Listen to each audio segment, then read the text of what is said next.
Hello friends, ISPCS study के इस online platform पे आपका स्वागत है। कल शाम वाली क्लास में मैं आपको यहाँ तक मैं आपको न्यूज़ एंड शॉर्ट्स कंप्लीट करा दिया था। उसके आगे के न्यूज़ एंड शॉर्ट्स को मैं शुरू कर रहा हूँ।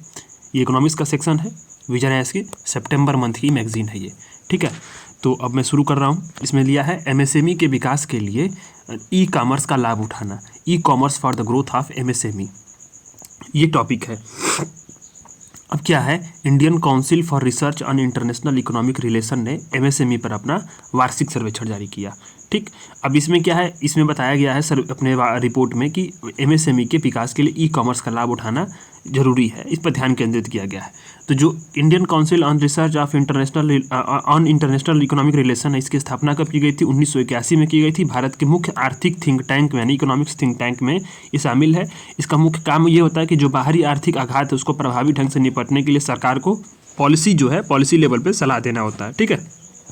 तो भारत में MSME क्या है, इस पे जानते हैं इंपॉर्टेंट बातों को।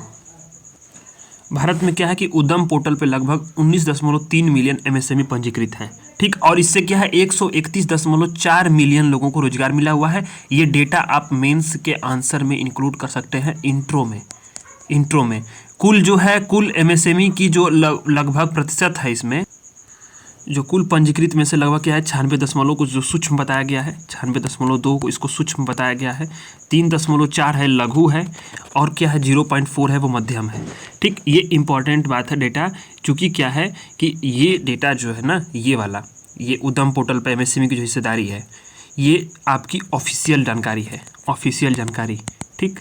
अब ये सवाल इस पर कैसे बनेगा देख लीजिए। UPSC या UPPCS दोनों टारगेट करेंगे सब इसी को। इसमें आपको दे देंगे सब कि सीधे सीधे क्रम बताने के लिए कि सबसे अधिक क्रम किस, सबसे अधिक संख्या किसकी, उसके बाद किसकी, उसके बाद किसकी, ये क्रम दे देगा। सबसे अधिक सूक्ष्म का है, फिर उसके बाद लघु का, फिर उसके बाद मध्यम का, ठीक है। अब ये उद्यम पोर्टल क्या है, MSME को अस्थायी पंजीकरण व मूल पहचान संख्या प्रदान करता है, उद्यम पोर्टल, ठीक है, MSME को, ये भी ध्यान देना है आपको। अब क्या है कि जो 27% MSME है वो इसमें किसमें, विनिर्माण क्षेत्र में है, और 73% जो MSME है वो आपको सर्विस सेक्टर में है। ये डेटा भी आपको याद रखनी है। तो MSME के लिए जो संयुक्त मानदंड है वो क्या है, वर्गीकरण, यानी विनिर्माण उद्यम और सेवाएं प्रदान करने वाले जो उद्यम होते हैं। सूक्ष्म प्लांट, ये इंपॉर्टेंट है, ये प्री के लिए सब, ये प्री पे कम से कम 5-10 बार सवाल बना इस पे। सूक्ष्म उद्यम क्या है, देखिए, प्लांट और मशीनरी उपकरण में निवेश क्या हो, 1 करोड़ से अधिक ना हो, ठीक। और टर्नओवर क्या हो, 5 करोड़ से अधिक ना हो। ये सूक्ष्म उद्यम के अंतर्गत आएंगे, मतलब 1 करोड़ का निवेश हो और 5 करोड़ से अधिक का जो है टर्नओवर ना हो, 1-5, ये आपका सूक्ष्म में आ जाएगा। लघु में क्या होगा कि 10 करोड़ से अधिक का जो है मशीनरी प्लांट या उपकरण में निवेश ना हो, 10 करोड़ से अधिक का, 10 करोड़ रुपए तक हो, इस पर 50 करोड़ रुपए से अधिक का जो है टर्नओवर ना हो, ये आपका लघु में आएगा। और मध्यम में जो आएगा वो है 50 करोड़ से अधिक का ना हो, और दूसरा क्या है 250 करोड़ का, ये जिसका अधिक ना हो। तो अब ये जो है कब आया था, ये चीज़ें जो है 2019 या 20 में से इसको जो है संशोधित किया गया क्राइटेरिया, ये क्राइटेरिया पहले नहीं थी। अच्छा, MSME एक्ट जो है ये कब आया था, ये कमेंट करिए आप। MSME एक्ट, UPPCS RO चाहे UPPCS के प्री में सवाल ये बना हुआ है, MSME एक्ट, और उसको संशोधन कब हुआ, इस चीज़ को कमेंट करिएगा आप, ठीक। अब क्या है, ई कॉमर्स साइट के साथ MSME की जो एकीकृत होने में चुनौती, यानी जो रिपोर्ट में बात की गई है कि ई कॉमर्स को जुड़ा जाए MSME को, बहुत सारी चुनौतियाँ क्या है इसे कि इसके बारे में ज्ञान और डिजिटल साक्षरता की कमी है, डिजिटल अवसंरचना का अभाव भी है, और MSME के पास कुशल श्रमिकों की संख्या बहुत कम है। साथ साथ क्या है कि नई तकनीकों को अपनाने में लोग क्या है, हिचकते हैं, यानी जागरूकता।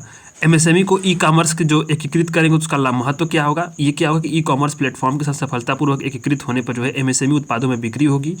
एकीकृत MSME ने उच्च टर्नओवर और लाभ को अर्जित किया है। ई कॉमर्स से जुड़े MSME में स्थायी कर्मचारियों की संख्या क्या होती है, वो अधिक होती है, इसको आप समझ सकते हैं। अब क्या है, भारत में फास्फोरस की उपलब्धता कम हो रही है, ये इंपॉर्टेंट बात है, और ये थोड़ा सा आप इसको समझने की प्रयास करिए कि फास्फोरस किस प्रकार से इंपॉर्टेंट है। फास्फोरस क्या होता है, पौधों के विकास के लिए अत्यधिक सूक्ष्म पोषक तत्वों में से एक होता है।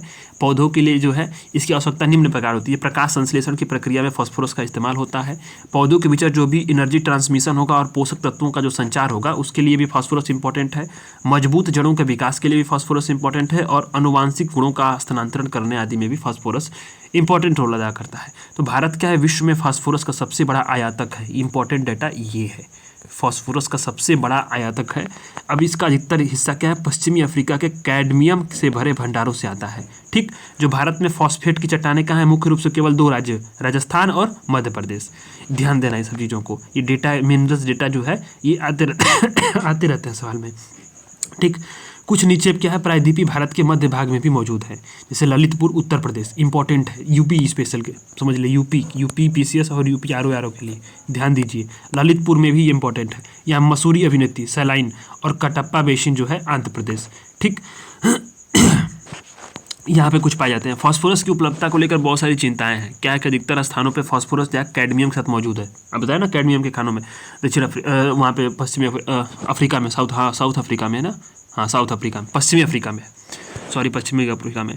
तो क्या है कि इसमें कई सारे जो है कैडमियम के साथ मौजूद होते हैं। तो कैडमियम क्या एक हैवी मेटल है, जिससे क्या होता है कि अलग करना बहुत महंगी प्रक्रिया होती है। जो मोरक्को है, पश्चिमी सहारा, चीन है और अल्जीरिया है, इन्हीं जैसे कुछ देशों के पास फास्फोरस का अधिकतर वैश्विक भंडार पर नियंत्रण होना क्या है, जियोपॉलिटिकल रूप से एक चिंता का विषय है।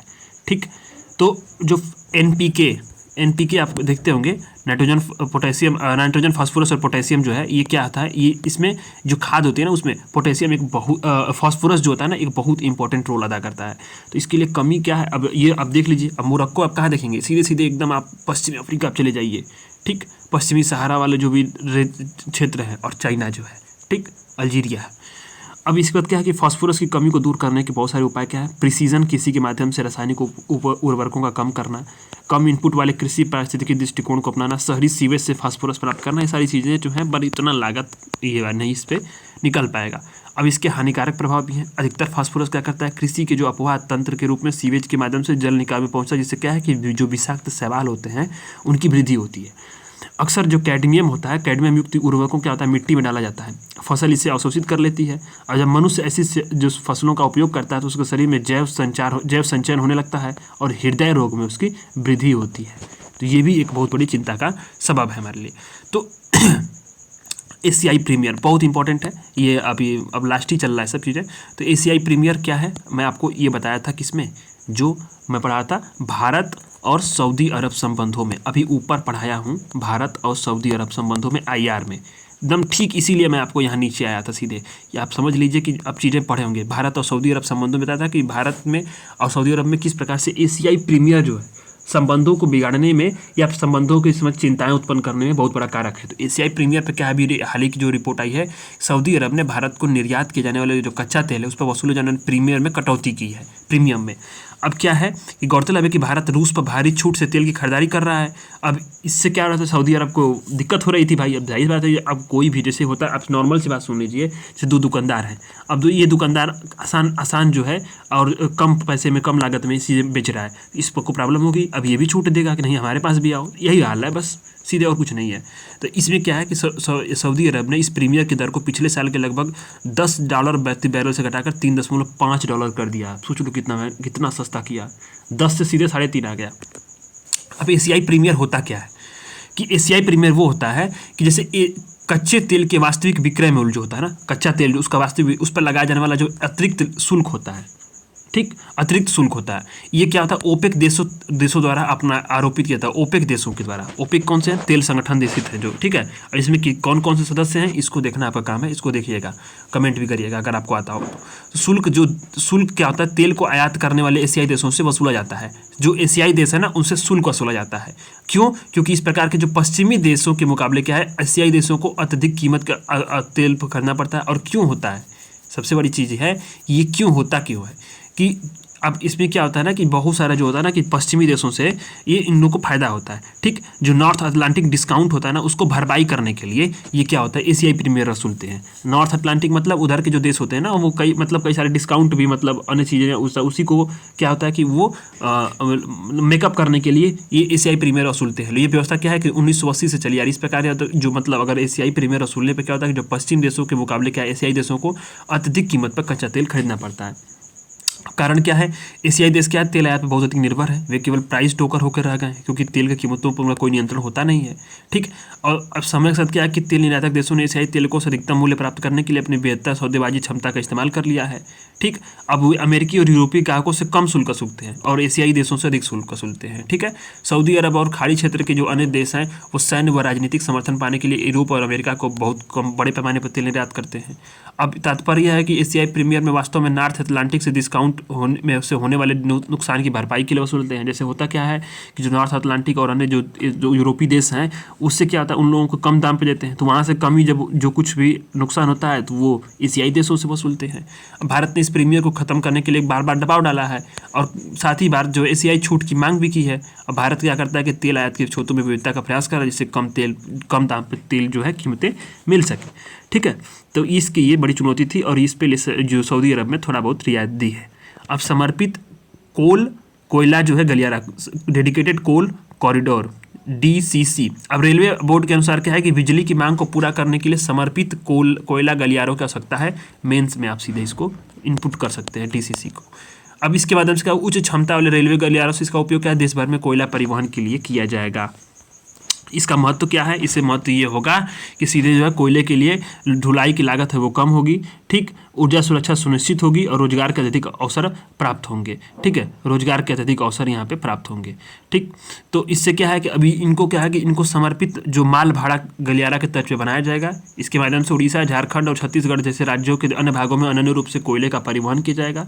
ठीक, अब ये क्या है कि DCC का आवश्यकता इसलिए है क्योंकि मात्रा की दृष्टि से रेल माल ढुलाई में सबसे अधिक जो है हिस्सेदारी है उसकी। ठीक, अब अत्यधिक भीड़ भाड़ वाले जो रेल नेटवर्क होते हैं वहाँ पे कोयला परिवहन में देरी होती है। लागत क्या है, भारत के जो अधिकतर कोयला भंडार देश के पूर्वी हिस्से में जो मतलब कंसंट्रेटेड है। अब इसके क्या कि देश भर के फैले स्थल है, इसके कारण लॉजिस्टिक लागत काफ़ी अधिक होती है, ऊर्जा की आवश्यकताएं बढ़ती जा रही हैं। तो ये सारी चीज़ें हैं। अब कोयला परिवहन में बहुत सारी क्या है कि अन्य समस्याएं भी हैं। रेलवे की कम प्रबंधन क्षमता है, अपर्याप्त लोडिंग और अनलोडिंग की अवसंरचना है, माल डिब्बों की बहुत सारी कम उपलब्धता भी दिक्कत है। और कोयला परिवहन के लिए सरकार ने बहुत सारी पहले भी की है। जैसे 2022 में कोयला लॉजिस्टिक नीति का मसौदा जारी किया था और लगभग 67 फर्स्ट माइल कनेक्टिविटी FMC का जो परियोजना है वो भी कार्यान्वित की जा रही हैं। ठीक है, तो अब आता है कि कोयला लिंकेज का युक्तिकरण, रेशनलाइजेशन ऑफ कोल लिंकेजेस। कोयला मंत्रालय ने कोयला लिंकेज नियुक्तिकरण नामक एक नीतिगत पहल शुरू की। इसका उद्देश्य क्या है, कोयला खदानों से उपभोक्ताओं तक कोयला के परिवहन की दूरी को कम करना, जिससे क्या है परिवहन की लागत कम होगी और विद्युत उत्पादन की क्षमता बढ़ेगी। ठीक, अब इसके माध्यम से क्या कोयला आधारित सार्वजनिक उपक्रम एक से अत्यधिक संधारणीय ऊर्जा इकोसिस्टम को बढ़ावा देंगे। अब क्या है कि लिंकेज के युक्तिकरण के 4 जो चरण है वो पूरे हो चुके हैं। अब इसमें क्या है कि कुल जो है इससे सरकार को लगभग जो है 6,240 करोड़ रुपए की बचत हुई है। ये आपका न्यूज इन शॉर्ट्स यहाँ कंप्लीट होता है। अब हम सीधे आ जाते हैं आपका जो आर्टिकल्स हैं उसके बारे में। ठीक है, आर्टिकल्स को कवर करना बहुत ज़रूरी है। आर्टिकल्स कवर हो जाएंगे तो आपका समझ लीजिए ये इकोनॉमिक्स वाला सेक्शन खत्म हो जाएगा। तो हम अपने आते हैं आर्टिकल्स वाले सेक्शंस पे। ये सब नीचे अब जो है इसके नीचे का सारा जो है न्यूज इन शॉर्ट्स कंप्लीट कर लिए। न्यूज इन शॉर्ट्स काफ़ी ज़्यादा था तो ये अब कंप्लीट हो चुका है। 2 क्लास लेके करा रहा हूँ, जल्दी जल्दी चीज़ें खत्म हो रही हैं। PM विश्वकर्मा योजना बहुत इंपॉर्टेंट है, इसलिए मैं इसको आज दोनों योजनाएं कराएंगे। तो PM विश्वकर्मा योजना क्या है कि भारत के प्रधानमंत्री ने विश्वकर्मा की जयंती पर पारंपरिक कारीगरों और शिल्पकारों के लिए PM जो विश्वकर्मा योजना की घोषणा की।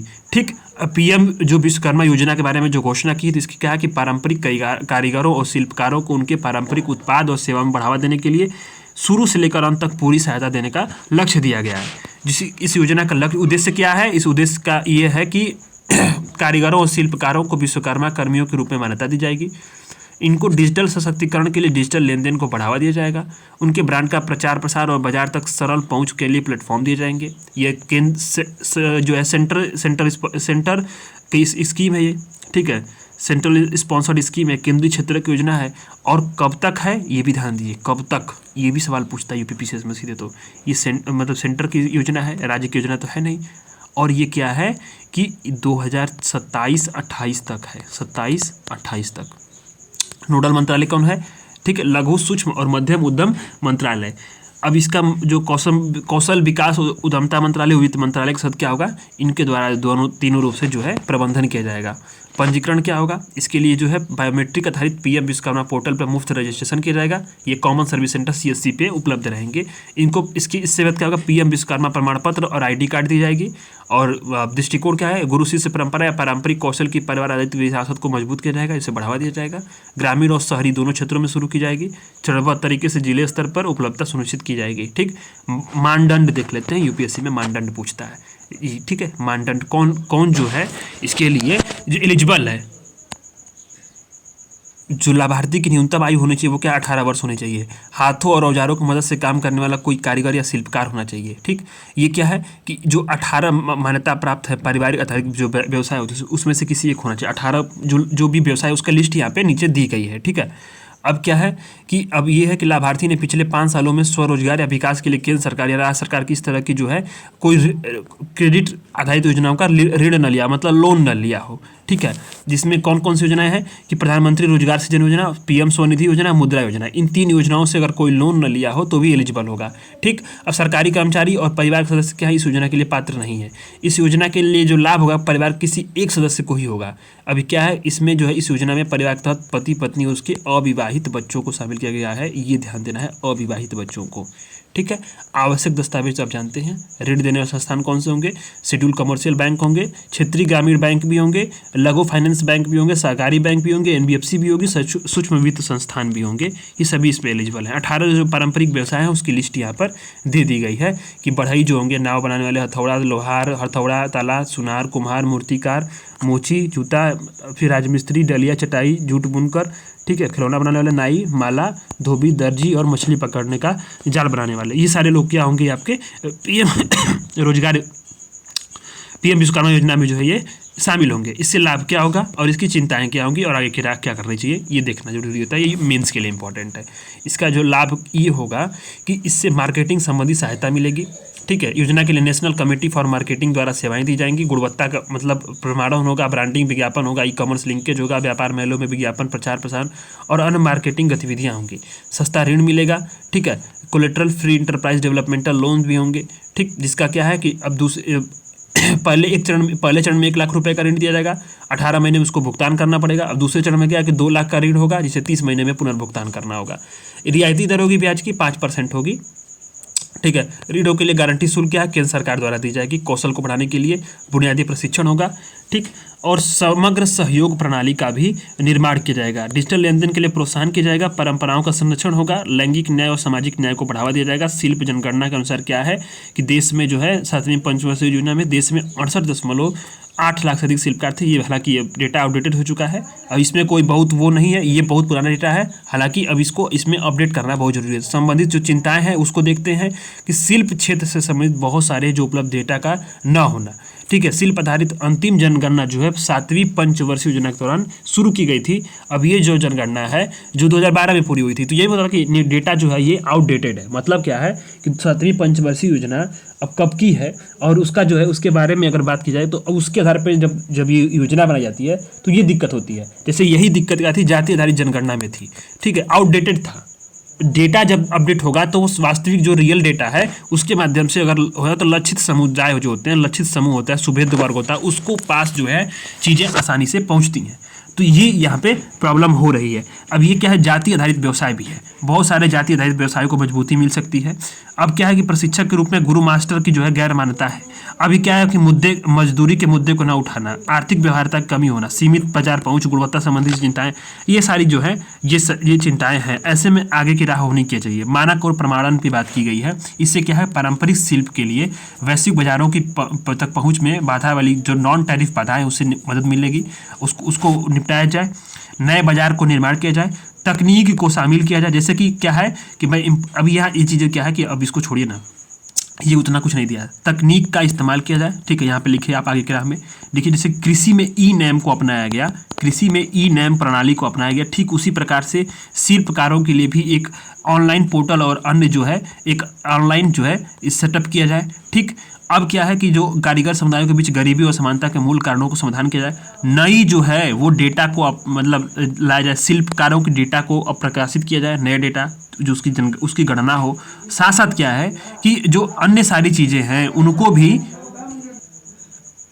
सरकार को जो है उन लोगों क्या रियल टाइम डेटा को प्रकाशित करके उसके अनुरूप जो है चीज़ों को लाना चाहिए। साथ साथ क्या है कि जो पात्रता संबंधी जो मानदंड है, पात्रता संबंधी मानदंडों में छूट देनी चाहिए, जिससे क्या है ज़्यादा से ज़्यादा लोग जो है इस पर कवर हो सकें। ठीक है, लोन देने की जो समस्याएं होती है, होता क्या है कि अगर हम पात्र भी हैं तो भी जो है जो फाइनेंशियल इंस्टीट्यूशंस होते हैं उनके तरफ से बहुत सारी दिक्कतें आती हैं। तो क्या है कि सीधे जो है उनके तरफ से दिक्कत ना आए, इसके लिए जो है पर्याप्त व्यवस्था करनी चाहिए, सरकार को नीतिगत व्यवस्था करनी चाहिए। ये सब चीज़ें आप लिख सकते हैं ये ग्राह में। ठीक है, सरकार की जो अन्य पहले क्या है, वस्त्र मंत्रालय द्वारा जो है राष्ट्रीय हस्तशिल्प विकास कार्यक्रम की शुरुआत की गई। वस्त्र मंत्रालय द्वारा व्यापक हस्तशिल्प क्लस्टर विकास योजना की भी शुरू की गई, जिसमें क्या है कि इसको सामुदायिक उद्यम के लिए कारीगरों को सेल्फ हेल्प ग्रुप में संगठित करना है। हस्तशिल्प कारीगरों के लिए वस्त्र मंत्रालय द्वारा पहचान योजना शुरू की गई, जिससे क्या है कि अन्य जो वस्त्र कारीगर होंगे उनको विभिन्न योजनाओं का लाभ मिल सके। अन्य योजनाएं क्या है कि विकास के लिए पारंपरिक कला शिल्प में कौशल प्रशिक्षण का उन्नयन, उस्ताद योजना और स्फूर्ति योजना, ये दोनों योजनाएं शुरू की गई। इंपॉर्टेंट ये है। अब आता है कि अभी इसमें देखिए ये आपका पीएम विश्वकर्मा योजना आपका हो गया। ठीक है, अब इसको मैं छोड़ रहा हूँ, इस वाले आर्टिकल को क्यों छोड़ रहा हूँ, इसको मैं शाम वाली क्लास में कराऊंगा। एक योजना और भी है अभी, इसलिए जो सारी योजनाएं हैं उसको मैं एक बार कवर कर ले रहा हूँ, बाकी चीज़ें होती जाएंगी। ठीक है, तो ये ठीक है, राष्ट्रीय लॉजिस्टिक नीति, नेशनल लॉजिस्टिक पॉलिसी NLP, इसकी शुरुआत का 1 वर्ष पूरा हो चुका है भारत में। ठीक, नेशनल लॉजिस्टिक पॉलिसी, अब इसके बारे में जान लीजिए कि ये क्या है। ठीक, अब इसके बारे में जान लीजिए कि ये है क्या। तो ये इस सितंबर 2022 में जारी की गई थी। इसका उद्देश्य क्या था कि देश भर में वस्तुओं की निर्बाध आवाजाही को बढ़ावा देना। मतलब क्या है कि जो देश भर में जो भी सप्लाई चेन है उसमें बढ़ोतरी देना, जो भी वस्तुएं हैं उसको निर्बाध एक जगह से दूसरी जगह, दूसरे जगह से दूसरी जगह, ऐसे उसको आवाजाही को बढ़ावा देना। घरेलू और वैश्विक बाजारों में भारतीय वस्तुओं की जो है प्रतिस्पर्धा है उसको, यानी कॉम्पिटिटिवनेस है, उसको सुधार करना। अब जाहिर सी बात है कि जो चीज़ें मान लीजिए कि कोयला सेक्टर का संकेंद्रण पूर्वी भारत के पूर्वी क्षेत्र में है, इसको इधर लाया जाना, फिर यहाँ क्या कि सीधे जो है कहीं और निर्यात होना, ये मैं उदाहरण के तौर पर बता रहा हूँ। ठीक है, इसकी विजन क्या है, एकीकृत, निर्बाध, दक्ष, विश्वसनीय, हरित, संधारणी और लागत प्रभावी लॉजिस्टिक नेटवर्क के माध्यम से क्या हो, आर्थिक समृद्धि हो। ठीक है, इसको बढ़ावा दे सके, और इसके लिए क्या किया जाए, सर्वोत्तम प्रौद्योगिकी यानी बेस्ट टेक्नोलॉजी, प्रक्रियाओं और कुशल जनशक्ति का लाभ उठाया जा रहा है इसके लिए। ठीक है, अब इसके लक्ष्य क्या है कि अभी जो कीवर्ड्स हैं, ये देखिए यहाँ पे कीवर्ड्स हैं, यही कीवर्ड्स आपको यूज करने होते हैं आर्टिकल्स में, अपने आंसर राइटिंग में। एकीकृत हो, निर्बाध हो, दक्ष हो, विश्वसनीय, हरित हो, संधारणी और लागत प्रभावी हो लॉजिस्टिक नेटवर्क। ठीक है, तो ये कीवर्ड्स को आपको जबान पे होने चाहिए। कीवर्ड्स जबान पे रहेंगे, आपके आंसर्स में भी आएंगे। ठीक है, तो एनएलपी के जो नेशनल लॉजिस्टिक पॉलिसी के लक्ष्य क्या है कि लॉजिस्टिक लागत को 2030 तक वैश्विक मानकों के अनुरूप ले जाना है।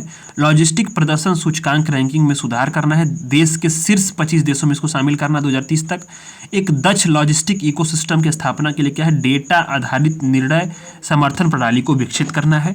अब क्या है, अब इसके लिए बहुत सारे कार्यान्वयन किए गए। भारत में अभी लॉजिस्टिक क्षेत्र को देख लेते हैं, ये मुख्य बातें इसमें क्या हैं। तो मुख्य बातें इसमें ये हैं कि क्या है कि उत्पादन तथा उपभोग, भंडारण बिंदु, मूल्यवर्धन और संबंध सेवाओं के बीच माल का परिवहन क्या है, परिवहन और प्रबंधन लॉजिस्टिक कहलाता है। लॉजिस्टिक कहलाता क्या है वो चीज़ आप देख लीजिए, सही चीज़ बताया। ये इंपॉर्टेंट है आपके जो GS3 है ना, GS3 में सिलेबस है आपका, सिलेबस आप देखिए GS3 का, उसमें सीधे देखिए लॉजिस्टिक सेक्टर दिया होगा, लॉजिस्टिक सेक्टर सीधे दिया होगा। इसमें क्या है, इसमें सवाल हर साल में लगभग घुमा फिरा कर उसके आसपास में बनते हैं। तो ये क्या है, इसको देखिए, उत्पादन माने किसी चीज़ का उत्पादन हो रहा है, उस उपभोग हो रहा है। ठीक, अब भंडारण बिंदु है जहाँ मतलब स्टोर किया जा रहा है, मूल्यवर्धन जहाँ वैल्यू एडिशन किया जा रहा हो। ठीक है, और उससे संबंध सेवाओं के बीच के जो होता है ना, अब इसके बीच में क्या होगा, माल का परिवहन होगा और प्रबंधन होगा। जाहिर सी बात है, जैसे मान लीजिए मैं आपको उदाहरण दे रहा हूँ। ठीक है, मैं उदाहरण दे रहा हूँ, जैसे मान लीजिए खेत है, ये खेत है, यहाँ से आलू उगाया गया। ठीक, अब ये एक फैक्ट्री है। ठीक, ये एक फैक्ट्री है, अब यहाँ से इस आलू को लाया गया फैक्ट्री में। ठीक, अब यहाँ इसे क्या हुआ, इसको काटा गया, काट करके इसको पैक करके दूसरे फैक्ट्री में भेज दिया गया। ये दूसरी फैक्ट्री है, अभी दूसरी फैक्ट्री में गया, यहाँ पे क्या होगा, इसको चिप्स बनाया गया। चिप्स बना करके अब यहाँ एक से संबंध एक और मतलब ज्वाइंट एक इसका सेक्टर होगा। इससे क्या होगा, यहाँ पे चिप्सों की पैकिंग की जाएगी, ठीक है। अब यहाँ से जो है अब क्या कहेगा, सीधे जो है ये मैं आपको जो है ये बाजार है, बड़ा बाजार है, इसको भेज देगा यहाँ पे, ठीक। अब यहाँ भी परिवहन हुआ। अब ये बड़ा बाजार से क्या, यहाँ पे छोटे छोटे दुकानदारों को जो है इस पे डिस्ट्रीब्यूट किया गया, छोटे दुकानदार खरीद कर लाए। अब ये छोटे दुकानदार क्या होंगे, बहुत सारे लोगों को जो है ये जो है इसको देंगे और लोग खरीद कर यहाँ कंज्यूम करेंगे। तो मतलब आपने देखा कि आलू ठीक यहाँ आया, फिर यहाँ से यहाँ आया, तो इसके बीच का जो भी प्रबंधन है और जो परिवहन है, यही क्या होता है, लॉजिस्टिक सेक्टर कहलाता है। आप समझ गए। ये लॉजिस्टिक इंफ्रास्ट्रक्चर में होते क्या है कि सड़क होती है, रेलवे होता है, शिपिंग होती है, अंतरदेशीय जलमार्ग होता है। इसी के बारे में नीचे पढ़ना था, जो आर्टिकल मैं छोड़ा हूँ उसको शाम वाले में कराऊंगा। तो ये वाला जो आर्टिकल है अंतरदेशीय जलमार्ग, ठीक है, इसीलिए मैं आपको पहले पढ़ा रहा हूँ कि सब चीज़ें समझ आए, फिर अंतरदेशीय जलमार्ग पढ़ेंगे तो अच्छा समझ में आएगा आपको, ठीक है। हवाई मार्ग, फिर पाइपलाइन, इससे जुड़े बंदरगाह, station, multi modal logistic park, ये शामिल होते हैं। प्रमुख पहलू क्या है कि भारत में जो है ये इंपॉर्टेंट डेटा है मेंस के लिए, आप समझ लीजिए। $260 बिलियन का जो है भारत का लॉजिस्टिक सेक्टर का वैल्यू है। 38वीं रैंक है पूरे विश्व में। लॉजिस्टिक परफॉर्मेंस इंडेक्स 2023 में भारत की रैंकिंग 38वीं प्री के लिए इंपॉर्टेंट है। इसको यहाँ पे स्टार मार्क करके कॉपी में नोट कर लीजिएगा। ये सवाल यहाँ से बनेंगे कि विश्व के जो है इसमें भारत की जो रैंकिंग है वो 38वीं है और जीडीपी का लगभग 13 से 14% भारत की लॉजिस्टिक सेक्टर का लागत होता है, ठीक है। तो ये इंपॉर्टेंट डेटा है, इसको मेंस के लिए आप यूज कर सकते हैं। तो लॉजिस्टिक नीति का कार्यान्वयन क्या है, इसको देख लीजिए। नेशनल लॉजिस्टिक पॉलिसी को प्राप्त करने के लिए एक क्या है, व्यापक जो है लॉजिस्टिक एक्शन प्लान क्लैप का योजना शुरू की गई। इसमें क्या है कि अलग अलग जो है निर्धारित क्षेत्रों के लिए कुछ उपाय किए गए। अब ये क्या है, 8 जो क्लैप के लिए 8 कार्य क्षेत्र क्या है, एकीकृत लॉजिस्टिक प्रणाली हो, डिजिटल लॉजिस्टिक प्रणाली हो, भौतिक संपत्तियों का मानकीकरण हो और जो सेवा गुणवत्ता होगी उसकी बेंचमार्किंग होगी, लॉजिस्टिक मानव संसाधन और क्षमता निर्माण में हो, ठीक है, राज्यों की भागीदारी सुनिश्चित हो, एक्जिम लॉजिस्टिक्स हो यानी आयात निर्यात वाला, सेवा सुधार फ्रेमवर्क हो, कुशल लॉजिस्टिक के लिए क्षेत्र की योजना हो और लॉजिस्टिक पार्कों के विकास की सुविधा हो, ठीक है। अब तक प्रगति क्या हुई है उसके बारे में हम देख लेते हैं। अब तक प्रगति, फिर बहुत सारी चुनौतियां होंगी, फिर आगे की राह होगी और राज्यों की भूमिका होगी। तो अब तक बहुत सारी प्रगति हुई है, डिजिटलीकरण हुआ है। इसके लिए क्या कि यूनिफाइड लॉजिस्टिक इंटरफेस ULPI की उपयोग किया जा रहा है, ठीक है। अब इससे क्या हो कि जो अब उद्योग जगत के 600 से 1400 से अधिक भागीदारों ने यूलिप पे पंजीकरण कराया है, ठीक है। एक्जिम मतलब लॉजिस्टिक यानी आयात निर्यात वाला और लॉजिस्टिक में क्या है कि इसके तहत first and last mile infrastructure कमियों को दूर करने के लिए बंदरगाह कनेक्टिविटी हेतु व्यापक योजना विकसित की जा रही है। बंदरगाहों तक लास्ट माइल कनेक्टिविटी के लिए सड़क परिवहन और राजमार्ग मंत्रालय की 60 और रेल मंत्रालय की 47 जो परियोजना उसको मंजूरी दी गई है। राज्यों की भागीदारी बढ़ी है। राज्यों पे जो है सार्वजनिक नीति निर्माण में लॉजिस्टिक पर समग्र ध्यान केंद्रित करने के लिए जो है राज्य लॉजिस्टिक योजनाएं विकसित कर रहे हैं। अब तक 22 राज्यों ने अपनी नीतियों को सूचित किया है। मुद्दे और शिकायत निवारण में देखिए कि ease of logistic service e logs portal शुरू किया गया है। इसका उद्देश्य क्या है, लॉजिस्टिक सेक्टर में सुशासन और हितधारकों पहुंच के लिए सुधार के लिए प्रौद्योगिकी आधारित प्लेटफॉर्म का उपयोग करना। अब तक 29 व्यावसायिक संघों को जो है सूचीबद्ध किया जा चुका है। तो ये जो है NLP के तहत अब तक हुई प्रगतियां। अभी क्या है कि NLP के तहत बहुत सारी चुनौतियां जुड़ी हुई हैं। ये क्या चुनौतियां मेंस के लिए इंपॉर्टेंट है, यहाँ चुनौतियां पूछेगा। नेशनल लॉजिस्टिक सेक्टर में भारत में संबंध जो भी चुनौतियां हैं उसके बारे में सीधे मेंस में सवाल यहाँ से बनने की आशंका होती है। तो आशंका नहीं, संभावनाएं होती हैं। तो गलत शब्द पहले बोल दिया था। तो अब यहाँ से आप समझ लीजिए कि भारत में क्या है, लॉजिस्टिक्स क्षेत्र क्या है, बिखरा पड़ा है। अब यहाँ एकीकृत लॉजिस्टिक सेवाएं जो है उसका प्रणालियों का अभाव है। अब लॉजिस्टिक सेक्टर में क्या है कि ये 90% बाजार जो है असंगठित क्षेत्र के भागीदार नियंत्रित करते हैं। मतलब संगठित रूप से ये जो बाजार है इसका विद्यमान नहीं है भारत में। लॉजिस्टिक में क्या है कि मानकीकरण के अभाव के चलते जो है अंतर संचालन और आपसी समन्वय कठिन आ जाती है, ठीक है। इससे कारण कि जो लॉजिस्टिक का प्रबंधन होगा उसमें जोखिम बढ़ जाएगा और जो भी वस्तुएं होती हैं ना गंतव्य स्थान तक पहुंचने में जो है देरी होती है। कुशल कार्यबल का अभाव भी है। ये श्रम प्रधान क्षेत्र है जिसमें 2.2 करोड़ लोगों को रोजगार देता है। अब इसमें क्या है कि केवल 4.7% ही जो है वो औपचारिक कौशल से युक्त है। औपचारिक कौशल यानी जो कौशल युक्त व्यक्ति हैं केवल 4% हैं। किसके 2.5 करोड़ लोगों में से 4% सिर्फ कौशल युक्त है, बाकी सब लोग जो है वो मानकीकृत वहाँ पे नहीं है। लॉजिस्टिक सेक्टर में क्या है कि जो राज्य और जो क्षेत्रक होते हैं उसमें राज्य के बीच क्या होता है, समन्वय की कमी होती है, जिससे क्या है शिपमेंट में देरी होती है और लागत में भी वृद्धि होती है। जैसे जैसे देरी होगा तो भाई ज़्यादा लागत में वृद्धि होगी। कई ट्रांसपोर्टर्स क्या होते हैं डिजिटल टेक्नोलॉजीज को अपनाने में झिझकते हैं। जिससे क्या है कि कई सारे जो है डिजिटल साक्षरता की कमी है, ट्रांसपोर्ट यूनियनों द्वारा क्या है कि प्रतिस्पर्धा रोधी कार्यप्रणालियों को अपनाना है, ये भी बहुत दिक्कत है। First and last mile connectivity के लिए सीमित कार्य विकल्प मौजूद हैं, ठीक है, सीमित विकल्प हैं। सशत क्या है कि अवसंरचना संबंधी प्रॉब्लम है, अवसंरचना संबंधी प्रॉब्लम है, ठीक है। तकनीकी का इस्तेमाल नहीं होता नहीं है, ठीक। और क्या है, सुरक्षा संबंधी भी है, सुरक्षा संबंधी मानक भी हैं, ठीक। अब इसमें सड़क सुरक्षा, रेल सुरक्षा और अन्य जो है सुरक्षाएं शामिल हो जाती हैं, ठीक।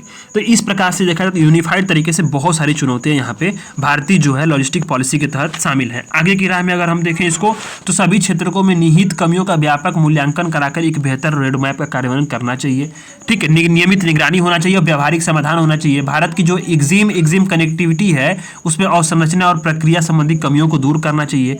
दक्ष और बाधा रहित जो है लॉजिस्टिक नेटवर्क का निर्माण करना चाहिए।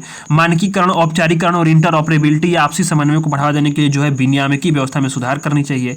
कुशल लॉजिस्टिक हेतु क्षेत्र विशेषज्ञ योजना स्पेल विकसित करनी चाहिए, ठीक है। पीएम गति शक्ति के अनुरूप होनी चाहिए। इंटरऑपरेबिलिटी हो, लचीलापन हो, संधारणीयता हो, ठीक है। अवसंरचना का सुधार होना चाहिए, तकनीकी का इस्तेमाल होना चाहिए, ठीक है। बेहतर समन्वय होना चाहिए, ठीक है। राज्यों के बीच क्या है, अब जो अभी क्या है कि बहुत सारा जो भी कागजी संबंधी प्रणालीगत और प्रक्रियागत समस्याएं होती है उसको भी दूर करना चाहिए। तो ये सारी समस्याएं हैं, इसको इस स्तर पर अगर देखें तो ये क्या होगा, इसके लिए पीएम गति शक्ति के अनुरूप होना चाहिए। इंटरऑपरेबिलिटी होगा, ठीक है, लचीलापन होगा, संधारणता के सिद्धांत होंगे, तो इससे क्या होगा कि बेहतर समन्वय बनेगा। राज्य और शहरी स्तर पर लॉजिस्टिक योजनाओं के विकास के लिए राज्यों की अधिक सहभागिता सुनिश्चित करनी चाहिए और इसके लिए संस्थागत प्रणाली स्थापित करनी चाहिए।